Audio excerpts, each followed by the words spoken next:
Hello everybody and welcome to the round 15 AFL tips and predictions video. I'm your host Matt Ginger, joined here by the lovely uncle. How are ya?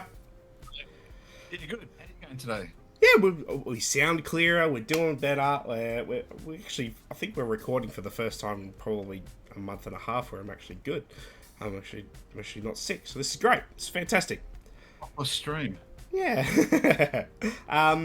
If you like and enjoy the video, make sure to give us a like and subscribe. And also just to let everyone know that we do stream on Thursdays and Friday nights the footy, so you can join us to watch along with the footy and have a chat some shit, just like we do, and we have a little bit of fun with some quizzes, trivia, and all sorts of other stuff along with it. So make sure to come in and say hi if you're free during that time and want to chat some shit and watch the footy. We're going to kick off this week with the ladder predictor as usual. A little bit changes with Brisbane losing against GWS, so that pulls them up a little bit closer. So that pulls them tied with Hawthorn there at 7th and 8th. Percentage deciding that. That's Hawthorn and Fremantle. I've got Fremantle winning in Optus in a few weeks against Hawks. That's pretty much the only. I've got that as probably. Whereas, depending on form, most likely Hawthorn probably do get up there. So that'll change that. Okay. Possibly. Brisbane come down, so there's a big gap now between first, second, and everyone else. It's a bit of a tighter race. If Adelaide managed to hold on those last 3 minutes of the game this past weekend, they'd be looking at a third place. So that's a little bit interesting. See if they can get another win somewhere along the lines to get them up and safe across the Bulldogs, who are also tied with them for that second chance. So that should be interesting. Yeah, the top two look set, don't they? Cobham and Geelong look top two. Very much so, especially with Geelong's road home and how strong Collingwood are looking. It's kind of ridiculous for them too. On to last week's results. We both got 6 out of 7. So that brings our total, mine up to 79 and you up to around 80. The only one that we got wrong were Brisbane, obviously the big upset, and thankfully Fremantle holding on keeps me in the gauntlet too, so we're rocking and rolling there. I suspect most people watching would have got 6 out of 7 this round. If not, you got 5, so it was a fairly easy round, I think. Yeah, correct. Okay, so we have the first game of this round. We got Fremantle versus Essendon, Thursday night at Optus Stadium, 8:10. I mean, Essendon pretty poor, especially in that second half, I thought. Particularly the last quarter. They went down by 42 points, I think, in the last quarter. It was 1-43 or something like that, something along those lines. Might have been 47-1. So they got demolished in that last quarter against Geelong. Geelong are fantastic in last quarters. They are unbelievable, which weirdly, when I was doing the quarter-by-quarter breakdowns of this past round, I noticed that Geelong's first, second, and third quarters are very even. They're about 7-7, 7-6 kind of throughout most of the quarters. But last quarters, they're 13-1. Wow. And have a huge net. Like, they have a monster. They score so much more than their opponents in those last quarters. So it's almost like they are somewhat close at three-quarter time and then just come home with it. So they're probably highlights their competitiveness, doesn't it? They just want to win. Yeah, correct. It doesn't matter what the score is at three-quarter time. They just seem to come home really strongly. So I don't know if that's conditioning or just natural game plan of theirs, but doesn't really matter. We're talking about Fremantle Essendon. Sorry, I just went off in a tangent. Sorry. I'm going to go with Fremantle at Optus Stadium. They just hung on against North Melbourne in a wet game, but I think that they'll do a lot better than Essendon would. Essendon's probably struggling a bit. Yeah, it's hard to predict Essendon, isn't it? Because sometimes some games we've watched this year, they've looked fantastic. And some games they've looked awful, like they did on the weekend. So that's probably an indication of their youth and how young their players are. They're just learning the game. But bit hard to predict, but you'd think Fremantle at home is probably a bit of a safe bet there. They do have only a 4-3 recent record at the ground.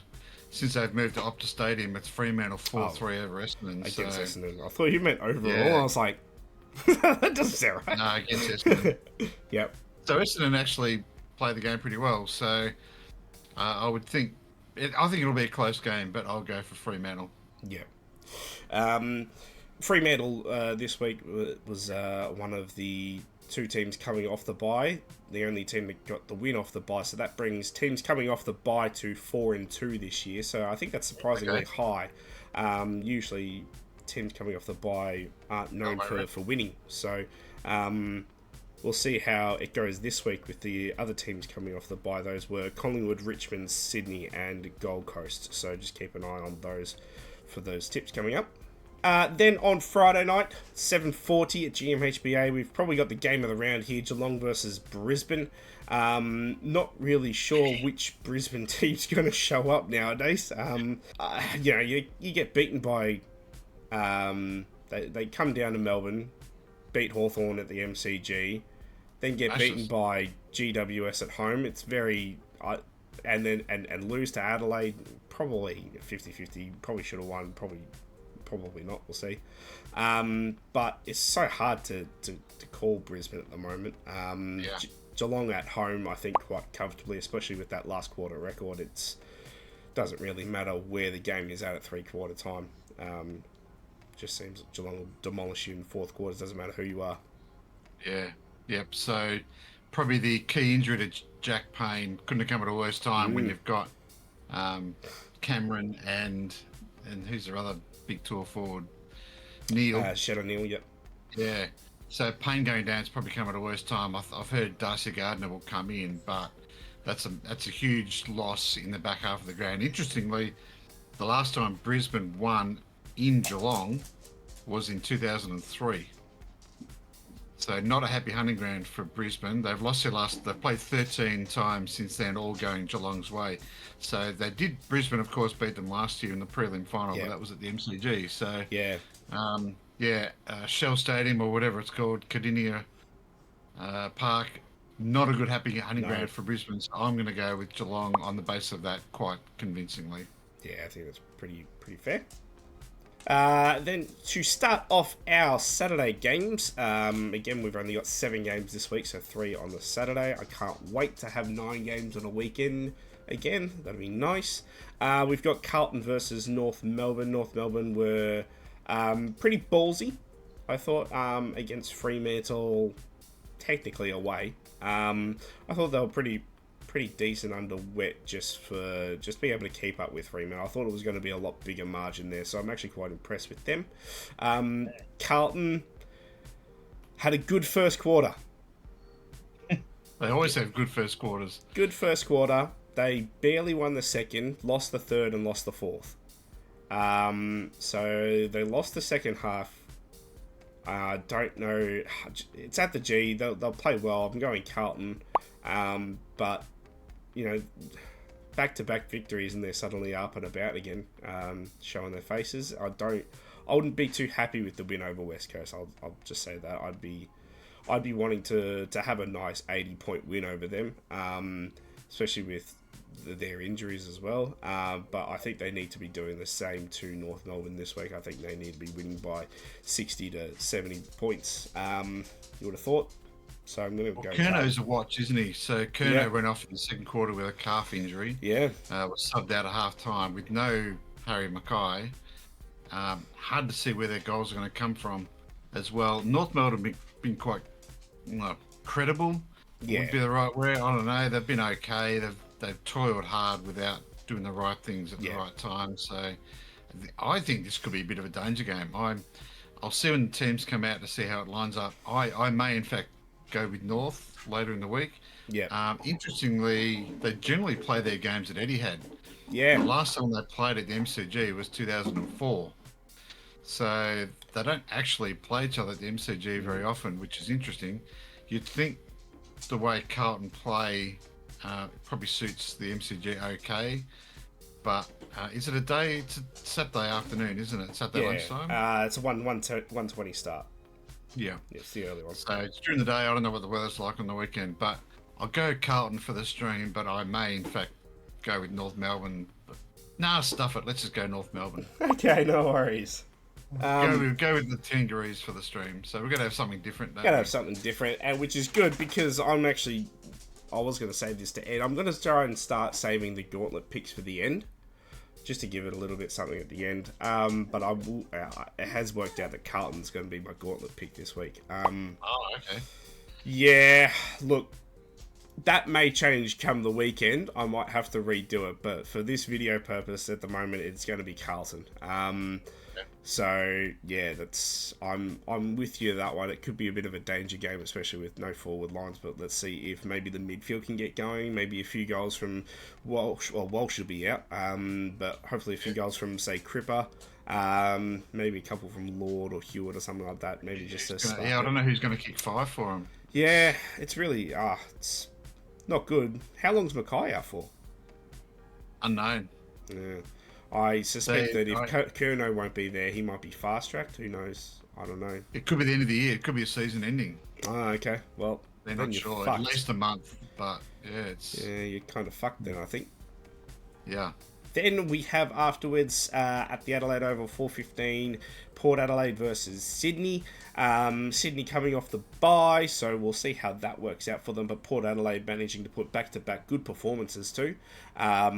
Had someone come into the stream and say we're back as a Port supporter, and I don't want it to happen. I've enjoyed them losing, so but I'm going to go Port here. I think they are starting to hit some good form. Might be a bit too late in the season, we'll see. But Sydney have also been very up and down. I think the last time that they played it, last year, I think it was, Port Adelaide demolished Sydney by nearly 100 points or something like that. So I'm going to go with Port here. Yeah, I think this says more about how Sydney are going rather than Port. I know Port have been okay, looking good the last couple of games, but I think tipping Port Adelaide is more about how bad Sydney are going. So I'll be tipping Port. They have won their last 5 at the Adelaide Oval as well.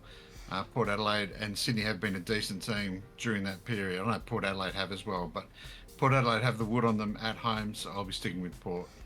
Yeah. Collingwood and St Kilda is up next at Marvel Stadium to have our Saturday game. St Kilda came off the bye last week, as Thor nearly botched jumping up to my bed there.